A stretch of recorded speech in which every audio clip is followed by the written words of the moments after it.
Alright everybody, how we doing? I'm good, hope yous are all good as well. Monday innit man, fucking start to the week. Was at my class today, so uh, another wee notch on the belt innit. So I don't know if any of you know this, but like in that Brazilian Jiu-Jitsu there's two different types of classes. There's gi and no gi. So gi classes is just like wearing the suit with the fucking belt and all that shit. Quite thick suits, quite heavy. And the no gi classes are just like a rash guard or in shorts or a fucking shorts and t-shirt. So I've only been to some of the gi classes. The place I go is for this thing is it's pretty accommodating. The tutors are just they sound as fuck really. And they have like gis, like they're called loaners. So like if you signed up for a gi class, you could just get a shot of a gi, like just a suit, like a karate suit. You've got a jiu-jitsu suit, know what I mean? Um, and just get a shot of it, and then when you're done, just put it in the wash basket in the club. Um, so it's just a dead relaxed and welcoming atmosphere. It's no like, even though I'm totally fucking shite and need to get something explained to me like four times, because they're showing you a move and it's like there's like four different steps to it, and I'm just like, can we see that again? Know what I mean? But it's it's a snail's pace, these kind of things. I mean, when I started my karate, I was like 2 year in before I even learned how to go into standard stance correctly, you know what I mean? Like, don't know why it's taking that long to sink in. Maybe because it's muscle memory in my body, you know. Whereas, like, I could pick up a foreign language almost overnight, just skills in it or whatever, but I really like it. Um, Usually always getting fucking swung about, but fuck it, innit? I'm not training for. It's not as if I'm training for somebody that does this kind of thing, innit? I'm only kind of learning self defence to basically defend myself against somebody who is like was kind of like myself back in the day. Like you would just be walking home and somebody'd look at you well, you think they look at you the wrong way, or they're wee-hing me for fucking whatever scheme and just start rolling about with fucking cunts, man. But I can't be fucked with all that, not me. It's just pure mindless. It's just pointless, isn't it? But obviously I know that now. So that's what I always say to people. It's like, it's when I say this to my instructors, I'm not in here trying to be the top guy in the class. I'm only coming here to get fitter, for the sense of achievement, and also to defend myself against, like, walking home one night and some guys just came out the pub fucking full of the piss and vinegar, man, and just no back naff, know what I mean? So, aye, that's that. So, uh, other than that, this was, somebody suggested I do this video, right? Now, for the nationwide attention this story got, it wasn't really something that piqued my interest, right? And the case that I'm talking about is the Raoul Moat case from 2010, and I'm sure most of you have probably heard it. Guy went on a killing spree. Um, and I remember the first time I heard about it, this, so 2010, I was released from prison after serving 6 year 8 months, my 16-year sentence, right? And this all started happening in July 2010, so not really that long after I got out, right?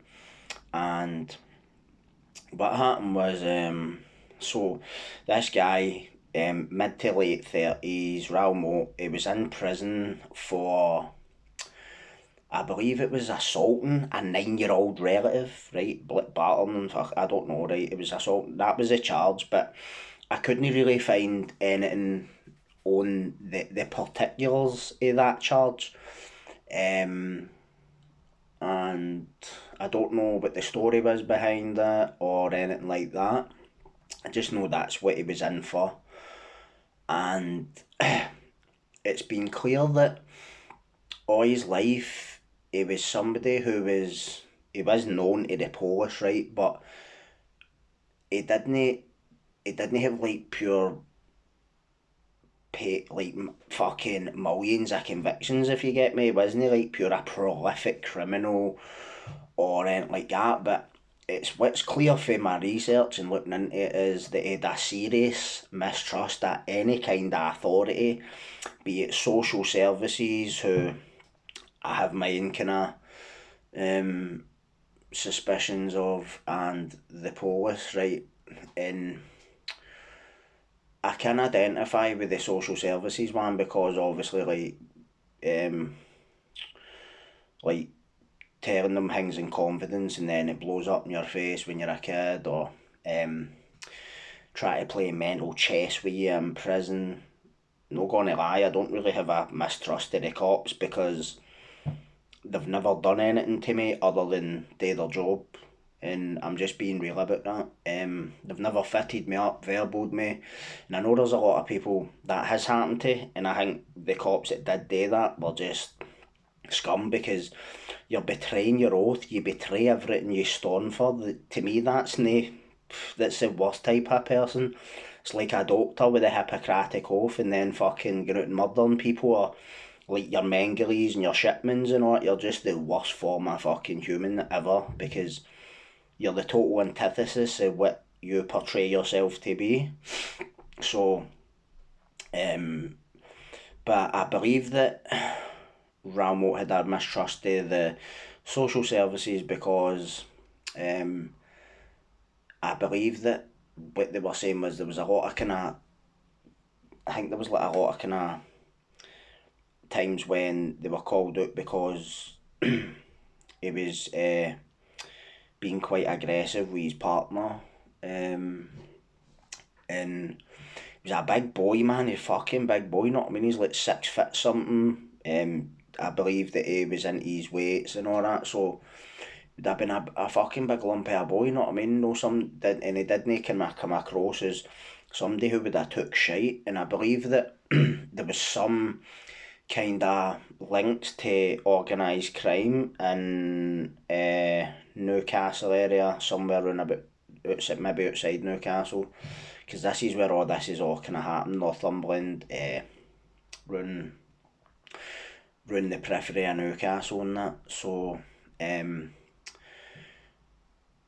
what's clear for this case is the guy had a visceral hatred of cops, right?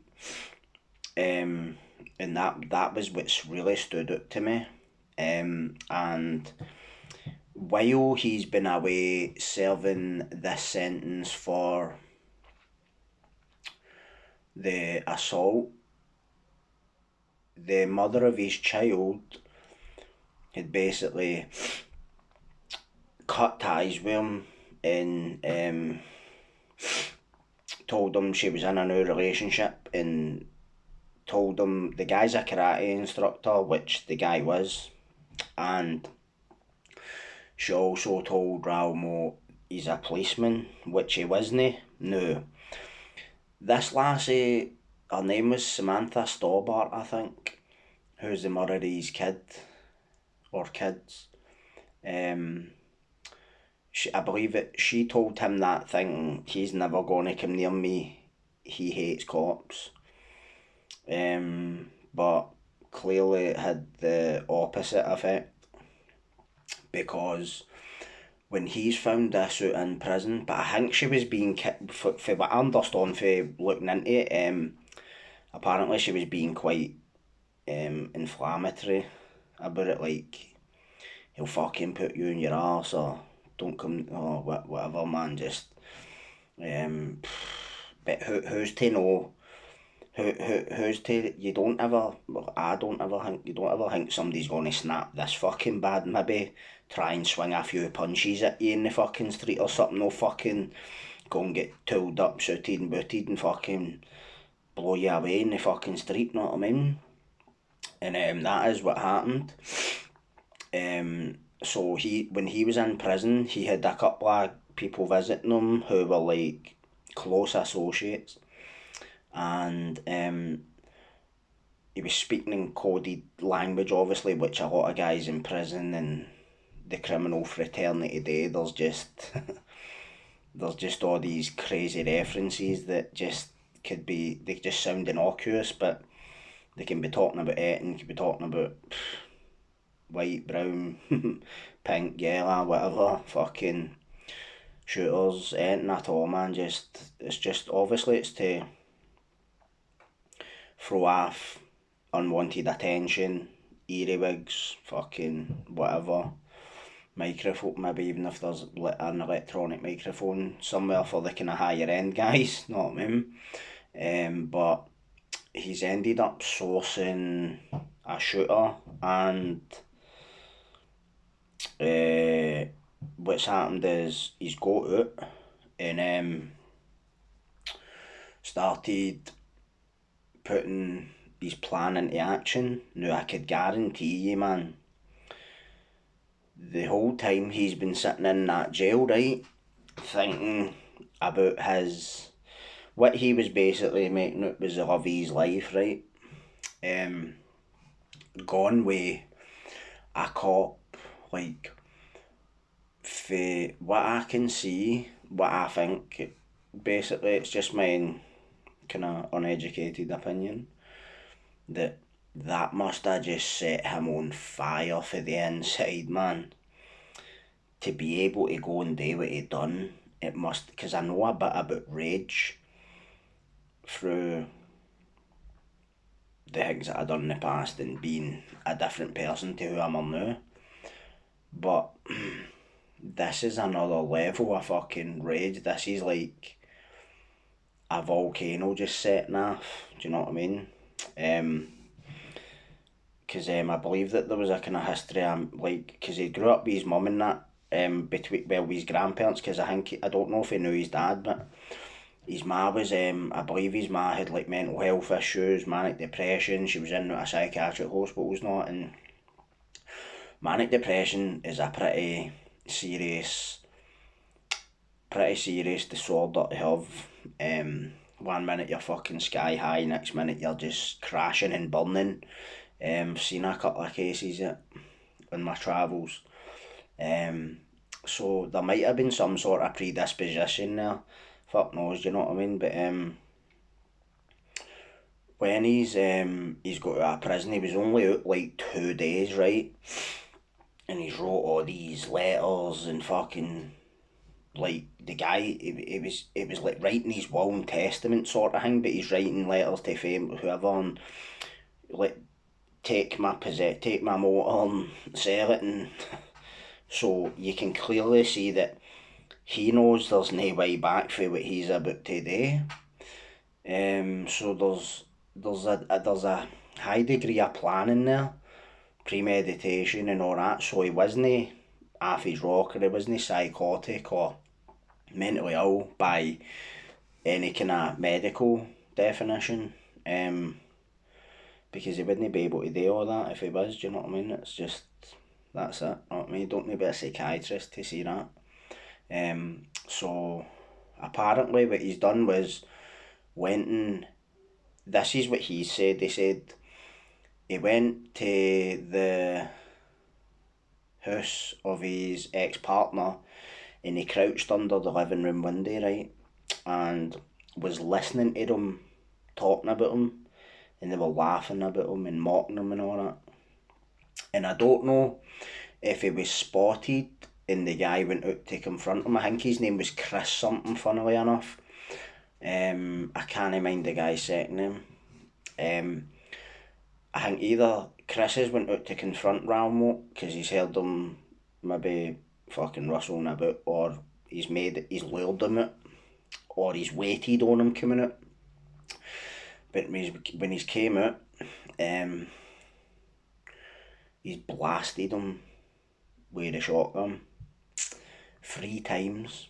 I believe the first one it's hit him, but the second one knocked him to the ground, And then when the second one's knocked him to the ground, he's just walked up and just finished him off in the head, shot to the head, man. And any sort of firearm that would just be catastrophic, devastating injury, man. You don't hear very many people who have ever survived a shot to the head. Maybe a freak accident one if you're lucky, but you're as good as fucked if that happens, man. And once he's murdered him, he's shot his Wayne's ma through the fucking living room window, right in the liver. She survived, but once he's done that, he's contacted the police, 999 operators, whatever, and he's identified himself and told them, because he believed the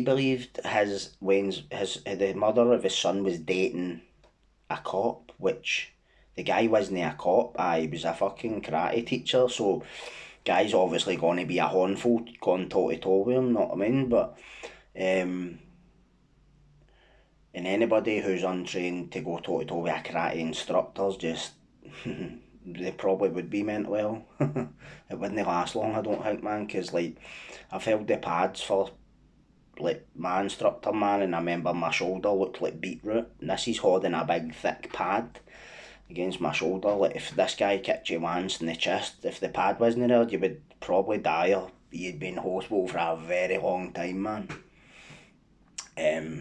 But once he's contacted the police, he was identifying himself and saying the reason that I done this was because my ex-partner has had an affair with one of yours, meaning the cops. I hate yous, yous have done all this to me, yous have took everything off me, yous were, like, because I believe that they would, let's see what if they'd pull him out and stop him, check his tyres, his insurance, not, he used to just see that as getting pure dug out.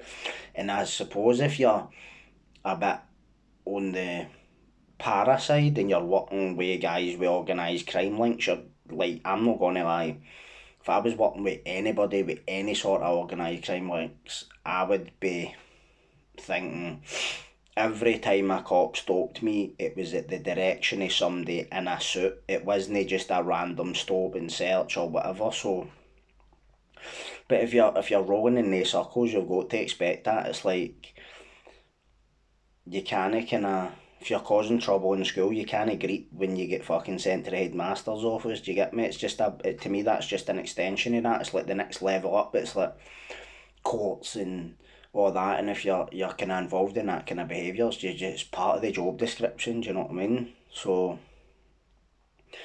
but obviously this thing with the missus has just set him right over the fucking edge. And he was also saying on the 999, I'm going to kill every cop I see.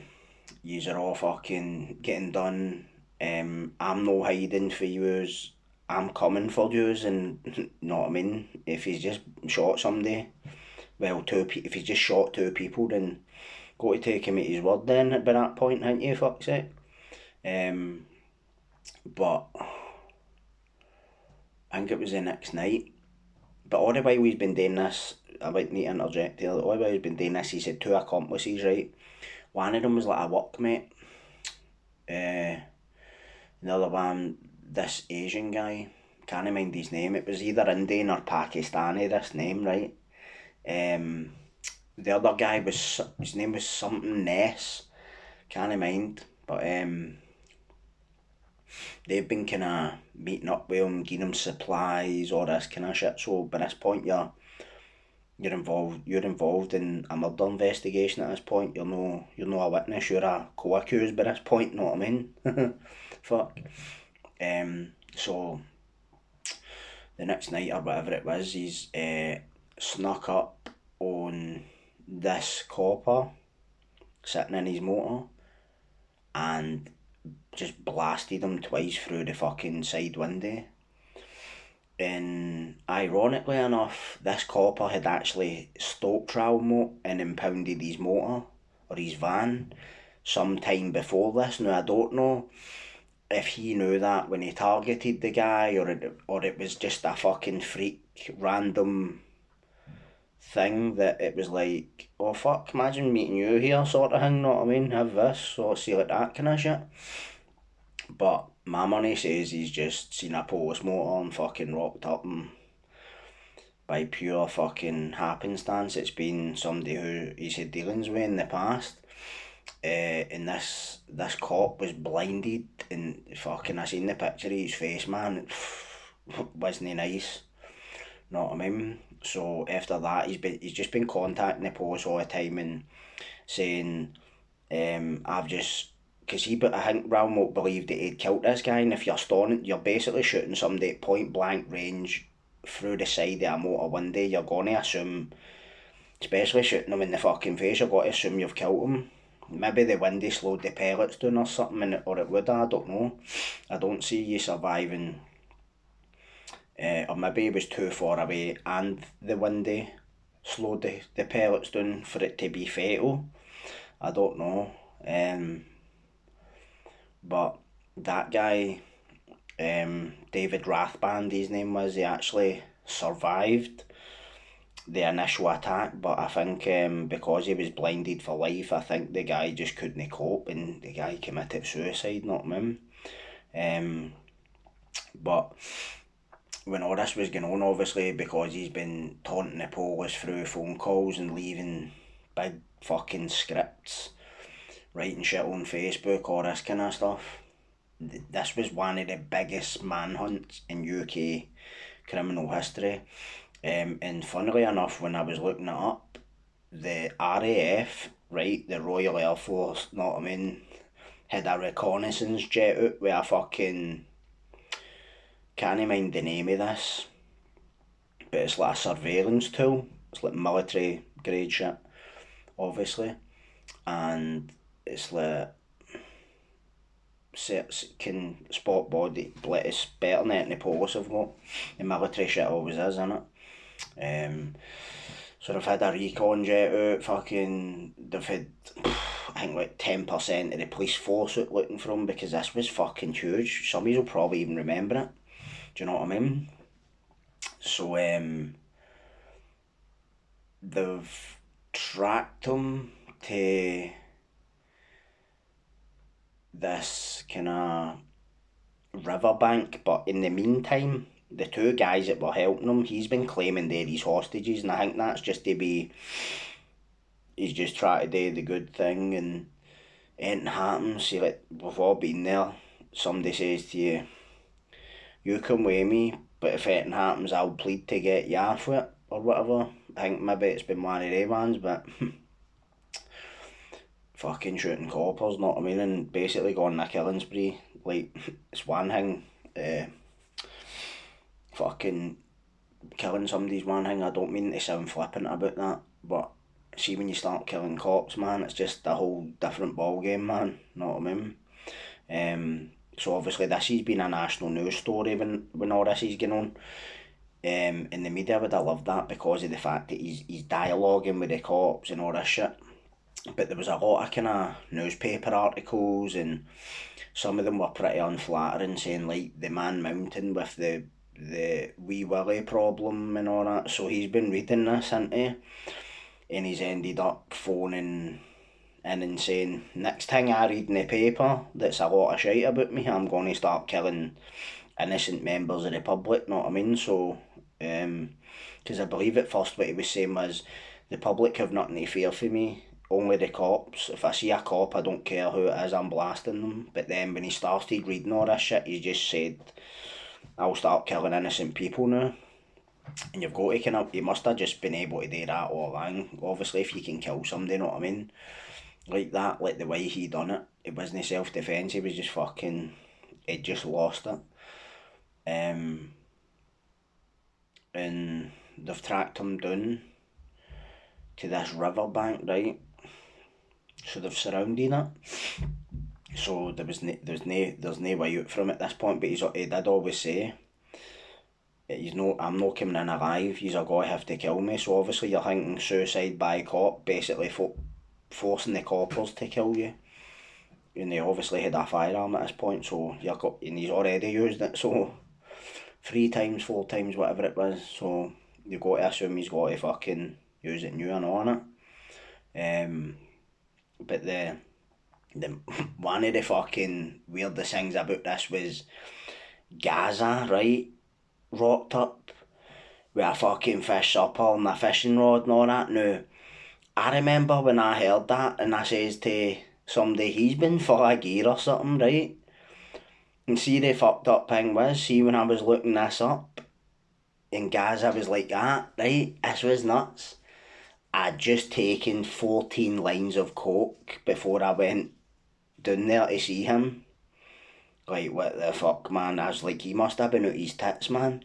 Know what I mean? Saying, I know him and all that, but apparently it's turned out he says he doesn't remember if he knows him or no. Like, what the fuck, mate? Fucking, imagine he fucking, you know what I mean? Because what would you even, what would you even put yourself in that fucking position for? It's like going and sitting in a fucking, a tiger's cage, you know what I mean? It's, to me, it's the same thing. You don't know if the cunt's got to fucking turn on you or not, you know what I mean? What if he was a fucking, a Celtic fan or a fucking, whoever Newcastle's fucking, because Gaza played for Newcastle at one point, didn't he? So I just wouldn't be taking a chance there, mate, you know what I mean? Fucking, just shows you, but by the end of the, by the end of the standoffs, because this has lasted 7 days, the whole thing lasted like 7-8 days, right? And by the time they've cornered them, they've thought he's either got to try and shoot us or he's got to shoot himself. So they've got this like pump action taser gun out, right? I don't even think it was approved for use at this point. But I think then was as good as a time as any to fucking try it out, wasn't it?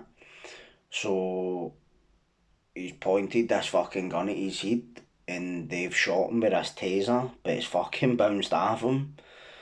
And it's not even done it, and he's just blasted his fucking self in the head. And that was it, game over. They've rushed him to hospital and all that.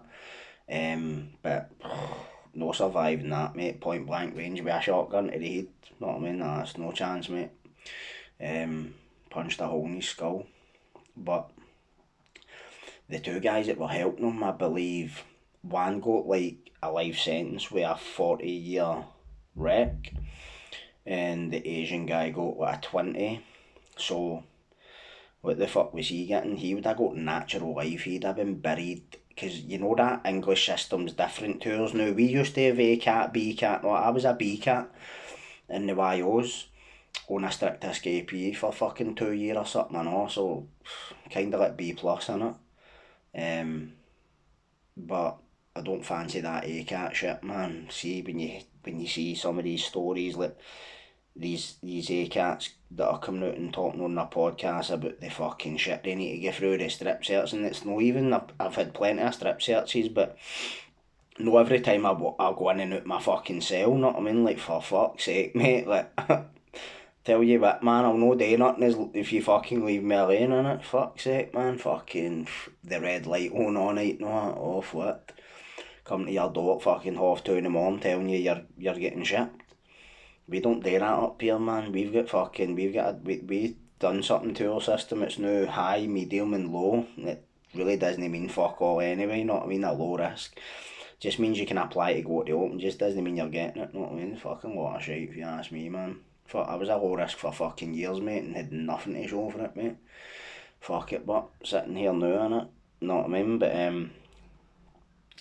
aye, so that was that, but hope you liked that. The 5-0 fights I think it's the end of the week, so looking forward to that, man. Hope you lay them out, bulging, buff, all this. Gotta be too funny, man. I seen one of the other TikToks said these two wee cunts that are fighting in it, man. I was like, no way, man. Like, my wee boy looks like it'd smash these two boys that were sitting talking, man. It was just, I don't know, it's just a laugh, wasn't it, man? It's a night out, I know, fuck it.